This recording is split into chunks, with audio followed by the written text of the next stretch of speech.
Hey folks, I'm Mark Ryan. This is Super Review, and this is the Fiio FH15. This is the latest hybrid IEM from Fiio, coming in with a single dynamic driver, 3 balanced armatures, and a price tag of about $230. Now, Fio's history of hybrid IEMs is a bit of a hit and miss for me. So there was the initial FH1 for me, that was pretty meh. But then there was the FH5, which was actually pretty excellent. The FH3, which was a lot like the FH5, but half the price, so also pretty excellent. And then there was the FH5S, which was a little bit too much treble. Didn't like that one too much. Then there was the FH7S, which was a bit too much bass, but I did kind of like that one actually. But now we've got the FH15, and it's time to find out, where does this sit in that hierarchy of Fiio hybrid IEM. So for the past couple of weeks, actually a few weeks, I've had this IEM here in the studio, been spending some time listening to it, finding out what do I think about it, and that's what we're going to talk about today. So like all my other reviews, this is a live stream. You're here now live. How's it going? Happy Friday afternoon. Oh my gosh, it's Friday. I just kind of realized it's Friday. Happy Friday afternoon. If you have any questions about the FH15 that I neglect to answer during this review, please leave it in the live chat, and at the end of the review, we will stick around and have a bit of a back and forth conversation.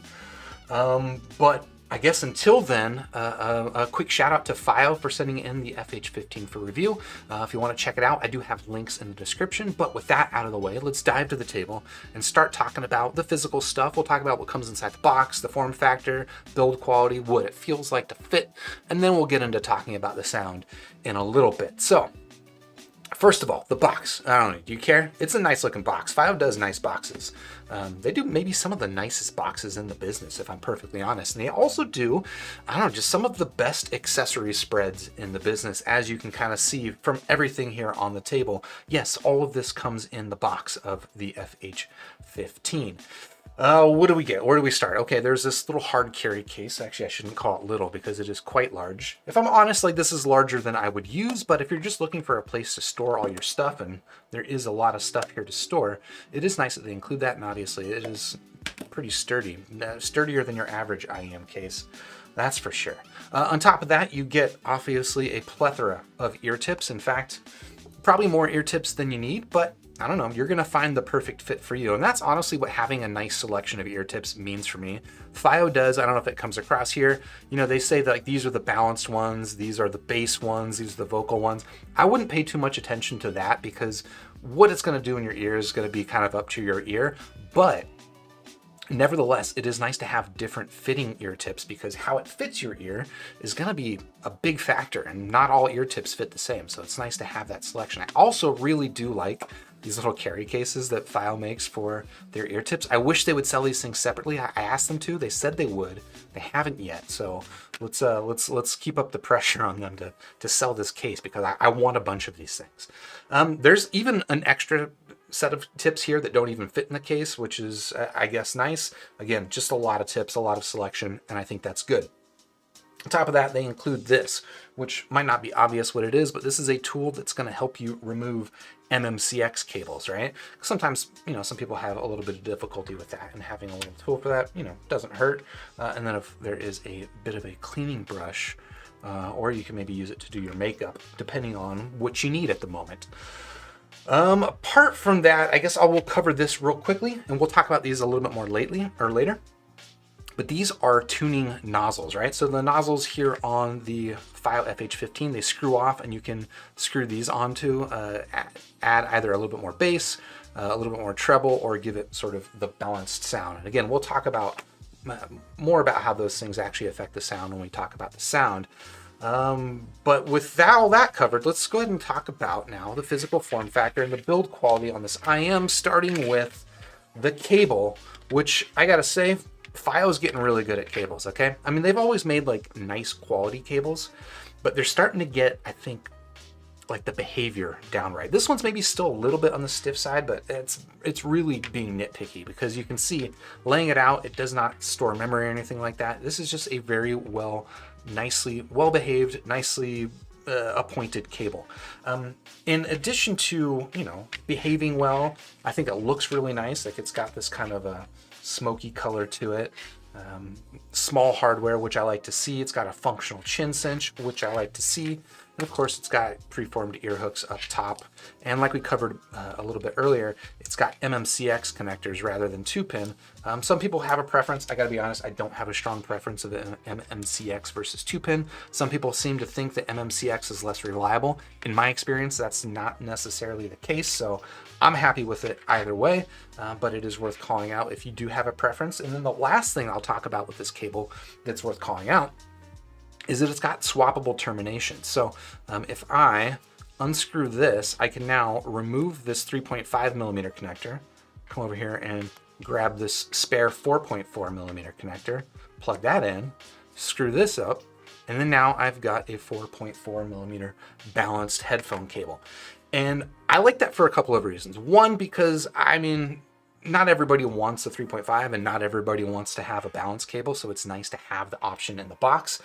But two, most of the times when you have these swappable connections, this part right here, the termination, gets just oversized and personally pretty obnoxious, to the point that I generally prefer not to have swappable terminations because I don't like the size penalty. Here, with the way that Fiio does it, there really is no size penalty. I love the way that Fiio does it. I wish more companies need to, I don't want to say steal ideas from Fiio, but get inspired, because I don't know, in my mind, Fio's doing it right here with swappable terminations, and other companies are doing a little, I mean, Dunu does it well. I'll give Dunu credit. They do it well.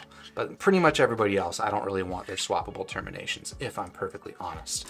But that will bring us into talking about the earpieces on this IEM. And if I'm honest too, this is the part that really got me the most interested in this IEM. I think it's a gorgeous looking IEM, right? It's kind of a unique look. It's got this somewhat like a quilted pattern on it. It's kind of like the right combination of modern and like sleek, but also just a little bit ornate and plush, and like, I don't know, I really like it. And like all Fiio, like most of the other Fio's IEMs, they are a metal shell, so the build quality on these things is fantastic. And yeah, I don't know, I just think it's a really, really handsome and well-built IEM. Of course, also matters what it is like to fit, so I will give you a bit of a fit demonstration as I plug these things into my head and describe them. So the other part of this build quality that I was excited about is I generally like this form factor on an IEM. I know this is not going to be very helpful, but it's kind of like this bean shape that reminds me of something like Shure's IEMs. And those typically fit me really, really well. They just kind of nestle in and the nozzle points forward, but you know, it's not an overly large IEM. So inside the concha, it feels nice and comfortable. It's all rounded on the inside, so comfortable again. And yeah, generally this shape is pretty secure.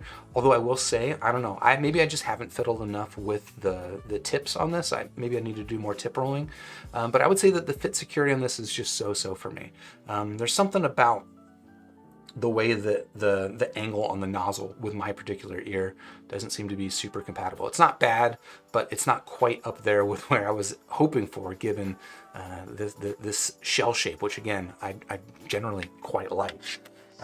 So yeah, that is the build quality. I'm gonna just check my notes real quick, make sure I'm not missing anything obvious. But I don't know, Fiio does build quality well.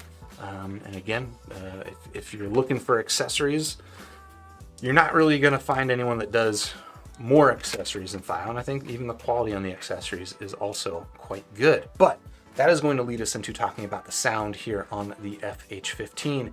Because no matter how well this thing is built, no matter how gorgeous it looks, and no matter how many accessories it comes with, if it doesn't sound great, well, it's kind of all for naught, right? And well, let's just start by talking about the general sound signature here on the FH15. And I don't know how to put this politely. The sound signature is bass. Is the sound signature? The sound signature is bass. Okay.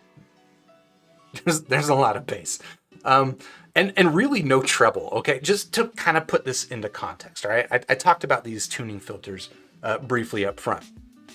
There's a bass filter, a treble filter, and a balanced filter. Most Fiio IEMs that come with these filters, in fact, almost every IEM I've ever gotten that has filters like this, will default to the balanced filter, all right? Because they assume that the balance is kind of middle of the road. That's probably what will appeal to the most people. The FH15 Can you guess which one it defaults to? No, it does not actually default to the bass one. It defaults to the treble filter because there is so little treble on this IEM that they need the treble filter to pull out as much treble as is possible. When I say there's no treble, I'm not kidding. Like, there really is just a dearth of treble on this set. So that's the basic sound signature here on the FH15. What do I like about the sound here on this set? And I will be honest, this section will be pretty short. If you are very sensitive to treble, it's not going to be a problem here with the FH15. And this concludes this section on what I like about the Fiio FH15, which of course is going to lead us into talking about what do I not love about the sound on this set. Okay, that tuning is just, the nice way I can say it is it's not for me. It really just, it sounds underwater, right? Not having treble, having a ton of bass and no treble, it might sound appealing to somebody that likes a lot of bass, okay? And okay, maybe someone will definitely find this appealing. There are people out there in the world that will find this appealing, but even if you like bass, I'm telling you right now that treble is important because treble plays into things like, you know, even a kick drum, right? There is not just bass frequencies in the recording of a kick drum. There are also treble frequencies that play into and give sort of that leading transient attack on the kick drum, or even like a bass guitar, or frankly anything that's got bass. A lot of like texture in bass, a lot of the times can sometimes, you know, can come from actually really high frequency sort of I don't know, harmonies or whatever. I don't know enough about audio, obviously, but to the point is just, you need treble to make the bass sound good, because this is just a lot of bass, and I don't think it sounds good. The lack of treble, like, it just makes the bass pretty lackluster, but also, of course, as you might imagine, transients, even on things that are, or especially on things that are not playing in the low frequencies, are just non-existent. There is no like definition on things like guitar strings, or even vocals and stuff like that. Again, they just sound really quite underwater. I don't, given the fact that this bass doesn't sound that good, I really don't know who this IEM was made for, if I'm perfectly honest. I know Fiio has a lot of fans on HeadFi that seem to just always want more and more bass, and maybe that's the person that this IEM is for, but I feel like if those people are honest with themselves, you got what you wanted, but did you really get what you wanted? There's a quote, and it's a Bible quotation, but it's from, I know it from Castlevania Symphony of the Night, where he says, for what profit is it to a man if he gains the world but loses his own soul? And so for what profit is it to a man if he gains all the bass in the world and loses his own treble? I'm going to tell you right now, for me, there's no profit. This thing is no me gusta. So normally this is the section where I would get into doing comparisons with the FH15. You know, if you, I don't know,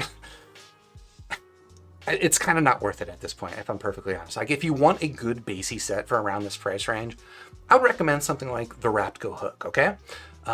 If you must have something like a Fiio, I think the FH7S, it's more expensive than this, yes, but it was definitely too much bass for me, but I actually still really like that set because the treble on the FH7S is good. It's actually a really good treble that makes that set enjoyable, and I think that's kind of maybe a good contrast, is this versus the FH7S. Both of them have too much bass, but this one has too much bass with nothing to counterbalance it, whereas the FH7S has a decent balance. Maybe another option, if you want to stick to this price range, would be something like the Dunu Falcon Pro. A very bassy, warm set, but has a decent amount of treble, not a lot, but enough there to give it definition. An older set, maybe something like the Sony XP-AN3.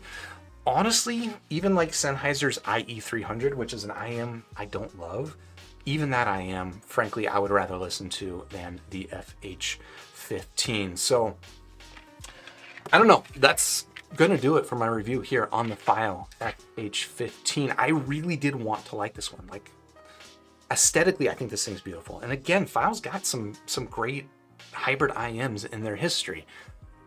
But this one, in my opinion, is not it. So out of 5 stars, I'm gonna give the FH15 just dose.